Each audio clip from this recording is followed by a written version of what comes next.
Growth जहाँ पर भी बढ़ती है सबके सब जो बीमारी ज़्यादातर होती है 100 में से 99 95 वो ज़्यादातर बैक्टीरियल इन्फेक्शन ही होता है।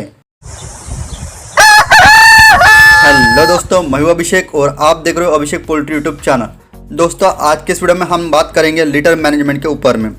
लिटर के तौर पर पोल्ट्री फार्मिंग के भीतर में हम बहुत सारी चीज़ों का इस्तेमाल करते हैं, लेकिन आमतौर पर सबसे ज़्यादा अगर कोई चीज़ का इस्तेमाल किया जाता है तो वो होता है दोस्तों धान की जो भूसी होती है उसको लिटर के तौर पर सबसे ज़्यादा अपनाया जाता है, सबसे ज़्यादा उसको लिया जाता है, सबसे ज़्यादा उसको इस्तेमाल किया जाता है। उसके बाद बहुत सारे लोग जो गेहूं की भूसी होती है या फिर जो लकड़ी का बुरादा होता है इसका भी इस्तेमाल लिटर के तौर पर करते हैं। तो बहुत बार क्या होता है दोस्तों कि जो लिटर अगर हमारा किसी भी कारण की वजह से अगर गीला रहता है तो वो बहुत सारी बीमारियों का आमंत्रण देता है, बुलावा देता है। तो आज के इस वीडियो में हम जानने वाले हैं कि लिटर मैनेजमेंट किस तरीके से करने हैं। अगर लिटर गीला हो जाता है तो आपको क्या करना चाहिए, लिटर गीला होने से कौन से दिक्कतें, कौन से बीमारियों का आपको प्रॉब्लम्स होता है। तो आज का वीडियो काफ़ी ज़्यादा इंपॉर्टेंट होने वाला है।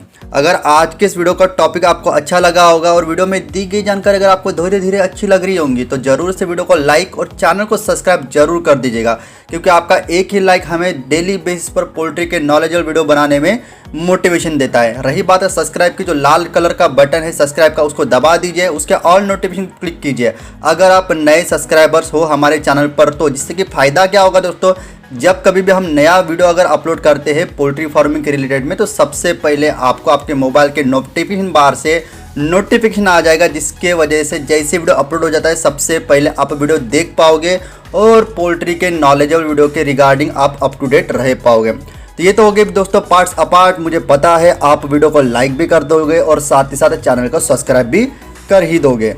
वीडियो के आगे ले जाने के पहले पोल्ट्री पीडीएफ ई बुक और पोल्ट्री हार्ड बुक का एक छोटा सा इंट्रो हम देख लेते हैं, उसके बाद वीडियो को हम कैरी फॉरवर्ड करेंगे। बिजनेस करना चाहते हो तो वीडियो में दिखाई जाने वाला पोल्ट्री पीडीएफ ई बुक और पोल्ट्री हार्ड बुक एक बार अगर आप पढ़ लेते हो तो पोल्ट्री के रिलेटेड बॉयलर पोल्ट्री फार्मिंग, देसी पोल्ट्री फार्मिंग और लेयर पोल्ट्री फार्मिंग की 90% जानकारी आपको मिल जाएगी। इस बुक में मैंने डिसीज, मेडिसिन, वैक्सीन और फीड मैनेजमेंट के अलावा चिक्स आने के पहले दिन से लेकर बड़े होने के बाद उनको बेचने तक इन सारी बातों को कवर किया है। पोल्ट्री पीडीएफ ई बुक और पोल्ट्री हार्ड बुक दोनों में भी सेम इंफॉर्मेशन दी गई है और ये दोनों भी बुक आपको हिंदी, इंग्लिश और मराठी भाषा में मिल जाएंगे। पीडीएफ ई बुक आपको मात्र 50 रुपये में मिल जाएगा और हार्ड बुक आपको 250 रुपये में मिल जाएगा अगर आप प्रीपेड 250 रुपये ऑनलाइन पे करके इस बुक को खरीदते हो तो। और अगर आप कैश ऑन डिलीवरी पे इस बुक को मंगवाना चाहते हो तो आपको 50 रुपये एक्स्ट्रा कैश कलेक्टिंग चार्जेस पे करना पड़ेगा। अधिक जानकारी के लिए या फिर इस बुक को खरीदने के लिए 91761143 इस व्हाट्सएप नंबर पे मैसेज कीजिए। देखो दोस्तों, आप देसी पोल्ट्री फार्मिंग करो, लेयर पोल्ट्री फार्मिंग करो या फिर ब्रॉयलर पोल्ट्री फार्मिंग करो, लेकिन पोल्ट्री फार्मिंग में बिछावन या फिर लिटर सबसे ज़्यादा महत्वपूर्ण रोल प्ले करता है। वहीं पर अगर हम बात करते हैं डेयरी फार्मिंग, गोट फार्मिंग और फिश फार्मिंग, इसके साथ अगर पोल्ट्री फार्मिंग का कंपेयर करते तो इन तीनों भी चीज़ों पर आप देख पाओगे डेयरी फार्मिंग में जो भी उसकी गंदगी होती है वो डेली बेसिस पे साफ़ की जाती है। डेयरी फार्म पर भी जो गोबर भैंसों से या फिर गाय से रोज़ाना बेसिस पे हमें मिलता है उसको भी डेली बेसिस पर उसको साफ़ किया जाता है। कहने का मतलब ये है कि अगर हम पोल्ट्री फार्मिंग को डेयरी फार्म और गोट फार्म से कंपेयर किया जाए तो हाइजीन डेयरी फार्म पे और गोट फार्म पे as compare to poultry farm से ज़्यादा मेंटेन किया जाता है। दोस्तों पोल्ट्री फार्म पर की जो बिछावन होती है दोस्तों, जैसे कि देसी पोल्ट्री फार्मिंग अगर आप करते हो तो 3 महीने तक छोटा बच्चे से लेकर वो बड़ा होने तक उसको बिकने तक के मुर्गी वहीं पर बीट करती है, वहीं पर रहती है, वही वो छोटी सी बड़ी होती है, उसको हम उठाते नहीं, उस लीटर को हम फेंकते नहीं, उस लीटर को हम साफ़ सफाई नहीं करते, ठीक है। वहीं पर अगर हम गोट फार्म की और डेयरी फार्म की बात किया जाए तो डेली बेसिस पर उनके इससे जो भी मल मूत्र निकलता है उसको डेली बेसिस पर साफ़ किया जाता है। इसका मतलब पोल्ट्री फार्मिंग के तौर पर अगर उसको गोट फार्मिंग को और डेयरी फार्म को कंपेयर किया जाए तो हाइजीन गोट फार्म में और डेयरी फार्म में ज़्यादा मेंटेन होता है। तो इसीलिए मैं बोलता हूँ दोस्तों, अगर आप ब्रॉयलर की भी पोल्ट्री फार्मिंग करते हो तो कम से कम 40 दिन से लेकर 45 दिन यानी कि 1.5 महीना आपका चूजा बचपन से लेकर मतलब पहले दिन से लेकर 1.5 महीना 45वें दिन तक बिकने तक वहीं पर वो बीट करता है, वहीं पर उसका मलमूत्र त्यागता है और वहीं पर वो छोटे से बड़ा होता है।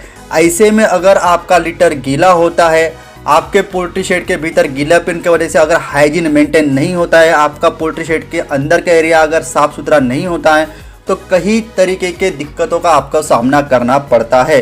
मैं एक एक आपको धीरे धीरे उसके प्रॉब्लम्स क्या क्या होते हैं वो धीरे बाय धीरे आपको समझा कर बताता हूँ। सबसे पहले अगर किसी भी कारण की वजह से अगर आपका लीटर गीला हो जाता है, यहाँ पर अभी बात निकल के आती है कि भैया लीटर गीला कैसे कैसे होता है।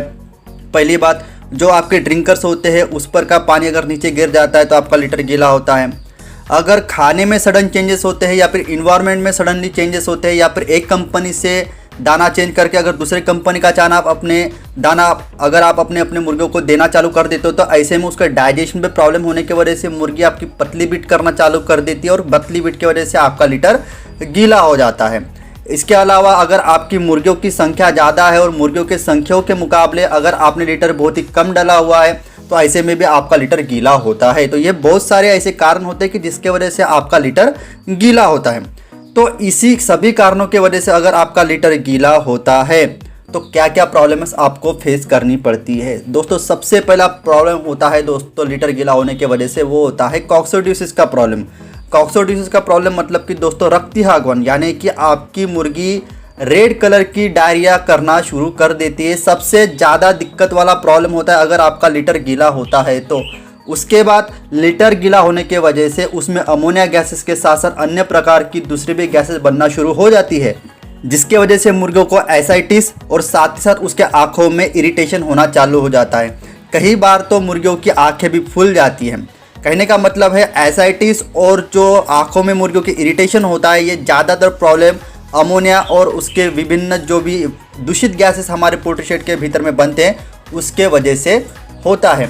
तीसरा दोस्तों मैं बात बताता हूँ कि जहाँ पर भी नमी होती है, जहाँ पर भी हाइजीन मेंटेन नहीं होता है, जहाँ पर भी गीलापन होता है वहाँ पर बैक्टीरियल ग्रोथ ज़्यादा पाई जाती है। ये तो बात आप सभी को पता है। इसी कारण से अगर आप अपने शेड के भीतर में लीटर पर हाइजीन मेंटेन नहीं करते हो तो वहाँ पर बैक्टीरियल ग्रोथ काफ़ी ज़्यादा बढ़ जाती है। और बैक्टीरियल ग्रोथ जहाँ पर भी बढ़ती है सबके सब जो बीमारी ज़्यादातर होती है 100 में से 99-95 वो ज़्यादातर बैक्टीरियल इन्फेक्शन ही होता है। जैसे कि इकोली, ये भी एक प्रकार का बैसिलरी इन्फेक्शन ही है। वाइट डायरिया बैसिलरी इन्फेक्शन ही उसको कहा जाता है। जो सीआरडी का प्रॉब्लम होता है वो भी माइक्रोप्लाज्मा नामक बैक्टीरिया से ही होता है। ठीक है, तो कहने का मतलब ये है कि लीटर आपका गीला है तो वो बैक्टीरिया को बढ़ने के लिए बहुत ही पोषक वातावरण पैदा करता है। इसी कारण आपको आपका लीटर बिल्कुल भी गीला नहीं रखना है। इनकेस अगर आपका लीटर गीला हो जाता है तो आपको क्या करना है, आपको सबसे पहले ऊपर का लीटर नीचे और नीचे का लीटर ऊपर में इस तरीके से उसको आगे पीछे करना है, जिसके वजह से उसमें वेंटिलेशन होने के कारण आपका लीटर ड्राई हो जाए। उसके बाद आप चूने का भी इस्तेमाल कर सकते हो। तकरीबन दोस्तों आपका लीटर कितना गीला हुआ है उसके हिसाब से जो मैं क्वांटिटी बता रहा हूँ वो कम ज़्यादा आपको करनी पड़ सकती है चूने की। अगर आपका लीटर बहुत ही ज़्यादा गीला है तो ऐसे में आप 100 स्क्वायर फीट पर 1 किलो चूने का अगर स्प्रे करते हो तो वो आपका जो लीटर होता है वो काफ़ी ज़्यादा ड्राई हो जाएगा और साथ ही साथ उसमें जो भी बैक्टीरियल इन्फेक्शन बढ़ रहा है उसमें भी आपको कटौती देखने को मिलेगी। तो इस प्रकार से दोस्तों लीटर गीला होने की वजह से आपको एसाइटिस, रक्ती आगमन यानी कि कॉक्सोडियोसिस का प्रॉब्लम, मुर्गियों को जो आँखों में इरिटेशन होता है उसका प्रॉब्लम, साथ ही साथ बैक्टीरियल इन्फेक्शन से जितने भी प्रॉब्लम्स आता है सीआरडी होने दीजिए या फिर इकोली होने दीजिए, इन सब का प्रॉब्लम आपको कई गुना तक के ज़्यादा फेसेस करना पड़ता है। इसी कारण कोशिश कीजिए अगर आपका फ्लोर वाला अगर पोल्ट्री शेड है जहाँ पर आपका कच्चा फर्श नहीं है, आपने फ्लोर बनवाई है, तो ऐसे में आप कम से कम 2 से लेकर 2.5 इंच लीटर मोटा रखने की कोशिश कीजिए, क्योंकि जो फ्लोर वाला जो पोल्ट्री शेड होता है कंपैरेटिवली जो कच्चा फर्श वाला पोल्ट्री फार्म होता है उससे नमी कम सोखता है, सबसे पहली बात। ठीक है, उसके बाद आपको आपके पोल्ट्री शेड के भीतर काफ़ी ज़्यादा हाइजीन मेंटेन करना है, क्योंकि इसके पहले भी मैंने आपको बताया कि डेयरी और गोट का हम विचार करते हैं तो उसका जो भी मलमूत्र होता है वो डेली बेसिस पे साफ़ होता है कंपैरेटिवली पोल्ट्री फार्मिंग के, क्योंकि पोल्ट्री फार्मिंग पर पहले दिन से लेकर वो मुर्गी बिकने तक उसी लीटर पर मुर्गी बीट करती है और वहीं पर छोटे से वो बड़ी होती है। इसके लिए गोट फार्म और डेयरी फार्मिंग के कंपैरिजन में अगर हम बात करते हैं तो काफ़ी कम हाइजीन पाला जाता है पोल्ट्री फार्मिंग में। ठीक है, और लीटर भी काफ़ी ज़्यादा गीला होता है, तो इसके कारण आप अपने लीटर पर थोड़ा सा ध्यान दीजिए, उसके हाइजीन पर थोड़ा सा ध्यान दीजिए। साथ ही साथ जो डिसइंफेक्शन वाले जो स्प्रे आते हैं हर हफ्ते में कम से कम एक बार उसका स्प्रे कीजिए, जिसकी वजह से बैक्टीरियल ग्रोथ बहुत ही कम हो जाएगी। तो इस सभी बातों का ध्यान रखते हुए अगर आप लीटर मैनेजमेंट करते हो तो लीटर के वजह से जितने भी प्रॉब्लम्स आपको फेस करनी पड़ती है वो आपको फेस नहीं करनी पड़ेगी, और जिसके वजह से बीमारियां कम आएगी, और बीमारियां कम आएगी तो आपके एफसीआर कम आएगा, साथ ही साथ आपके बैच का परफॉर्मेंस काफ़ी अच्छा आएगा, और प्रोडक्शन कॉस्ट कम आने की वजह से आप काफ़ी अच्छा मुनाफा कमा सकते हो। तो दोस्तों आज के इस वीडियो में दी गई जानकारी आपको कैसी लगी, इसके अलावा अगर आपके मन में कुछ सवाल है तो वीडियो के नीचे कमेंट कीजिए, मैं जरूर आपके सवालों के जवाब देने की कोशिश करूंगा। इसी तरह का एक पोल्ट्री का नॉलेज और वीडियो लेकर मैं मिलता हूं आपको नेक्स्ट वीडियो में। वीडियो को लाइक और चैनल को सब्सक्राइब जरूर कर दीजिएगा।